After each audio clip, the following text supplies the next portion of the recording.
हिंदुस्तान के लिए आनंद और खुशी की एक समाचार है। वो है अयोध्या, जहां पर हमारा 500 वर्षों का संघर्ष अब उस स्थिति पर पहुंचा है कि वहां पर भगवान के उस संकल्पित मंदिर की भूमि पूजन करने के लिए देश के सबसे बड़े नेता प्रधानमंत्री स्वयं पूछ रहे।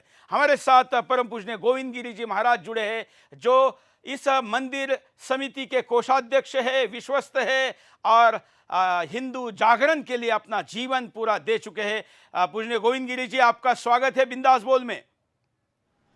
जय श्री राम। जय श्री राम। अभी पाकिस्तान का मंदिर हम दिखा रहे थे। मैं हमेशा कहता हूं कि जहां जहां हिंदू घटा वहां वहां उसका मंदिर भी टूटा और देश भी कटा। हिंदुस्तान में ये खुशी की बात है कि वहां पर हमारा मंदिर बनने जा रहा है। क्या पूरा घटनाक्रम है? हमने आपकी कल बाइट भी चलाई थी, लेकिन आज बिंदास बोल के करोड़ों दर्शक आपकी प्रतीक्षा कर रहे थे कि आप क्या कहेंगे।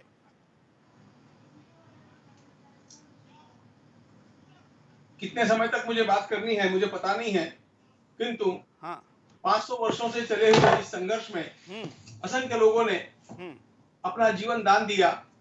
एक महत्वपूर्ण बात यह है कि यह संघर्ष कभी भी थमा नहीं।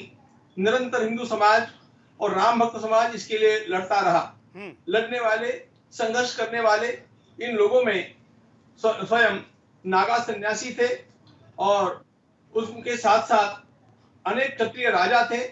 सबसे बड़ी बात तो यह है कि जयराज कुमारी नाम की एक महारानी ने स्वयं महिलाओं की सेना लेकर के और इस मंदिर के लिए आक्रमण किया था। इस मंदिर के निर्माण के लिए बीच बीच में कुछ समझौते भी हुए, लेकिन आखिर जाकर के और इस मंदिर पर पूरी तरह कब्जा विरोधियों का हो ही गया।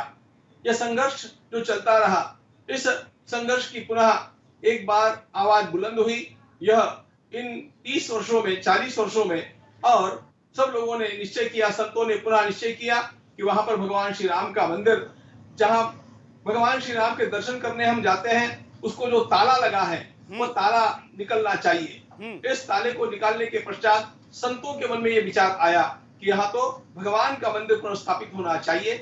वैसे ही यह विचार 500 वर्षों से सभी के अंतःकरण में एक बहुत बड़ी ज्वाला लेकर के निवास कर रहा था।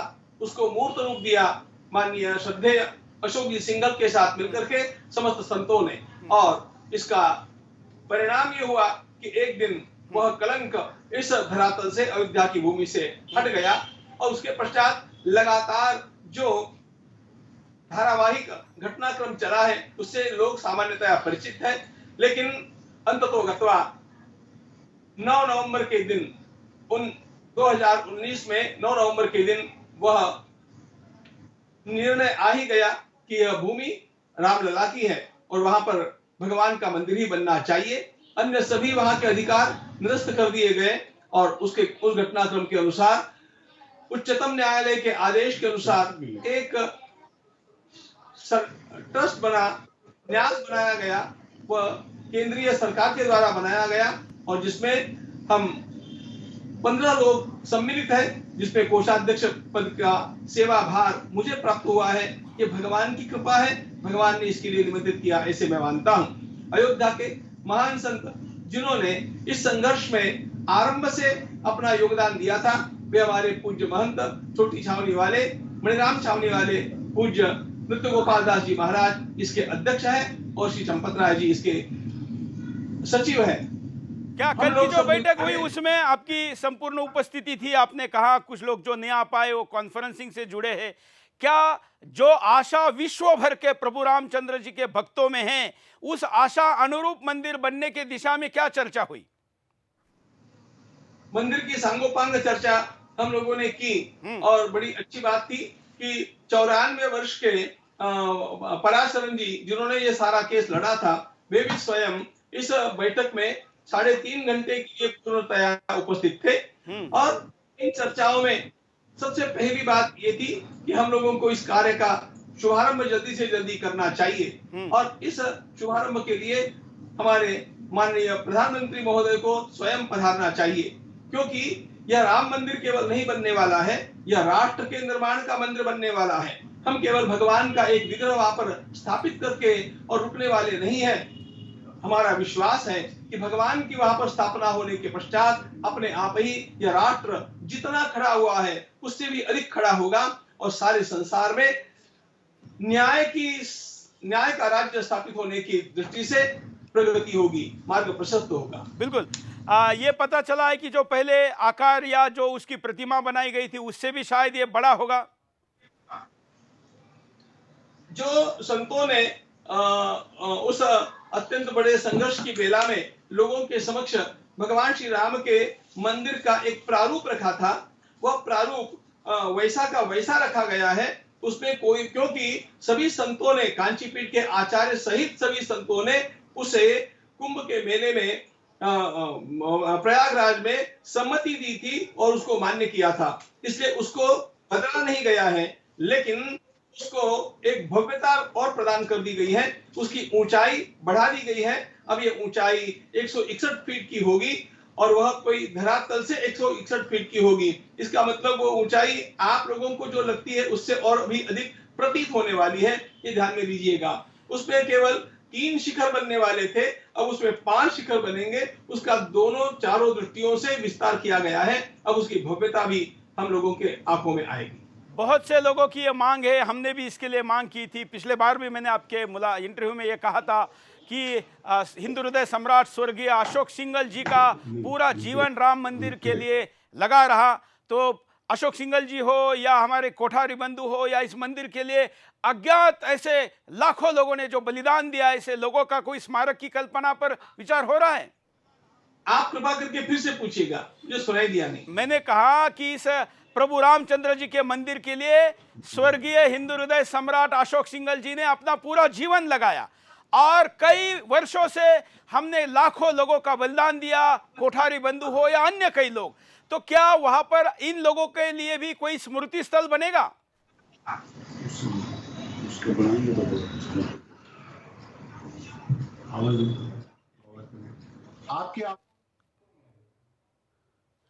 क्या आपको मेरी आवाज सुनाई दे रही है? नहीं दे रही है। अब आइए। मैंने कहा कि अशोक सिंघल जी, कोठारी बंधु जी या बलिदान देने वाले ऐसे संघर्षरत अन्य सारे लोगों का कोई स्मृति स्थल बनाने की कल्पना है क्या वहां? अभी हम लोगों ने इस बारे में चर्चा नहीं की है, क्योंकि हमारे सामने इस समय मंदिर निर्माण का कार्य अग्रक्रम से है। हाँ। लेकिन हम सब लोगों के मन में है कि इस प्रकार का इन सभी के लिए श्रद्धा स्थान, इनके स्मारक के रूप में निर्माण होगा, और वो नहीं होगा तो ये सारा काम अधूरा रह जाएगा। ये सारा काम मंदिर के परिसर में जो हम लोगों को भूमि प्राप्त हुई है उसमें होगा। बिल्कुल। साथ ही देश दुनिया के कई लोग आर्थिक सहयोग देना चाहते हैं मंदिर में। कई लोगों के पिताओं ने, किसी के दादाओं ने संकल्प लिया हुआ था कि हम मंदिर निर्माण में अपना योगदान देंगे। उनकी अगली पीढ़ी, तीसरी पीढ़ी तक हमें भी संपर्क कर रही है कि ट्रस्ट का डिटेल क्या है। जो दान लेने की व्यवस्था क्या निर्माण की गई है? दान लेने की पूरी व्यवस्था अब निर्माण हो चुकी है। उसके लिए हमने वेबसाइट भी निर्माण किया है और उसका ईमेल भी है, उस पर भी आप लोग देख सकते हैं। उसके लिए जिस प्रकार के एटीजी और अन्य भी हम लोगों को उपलब्ध होने वाले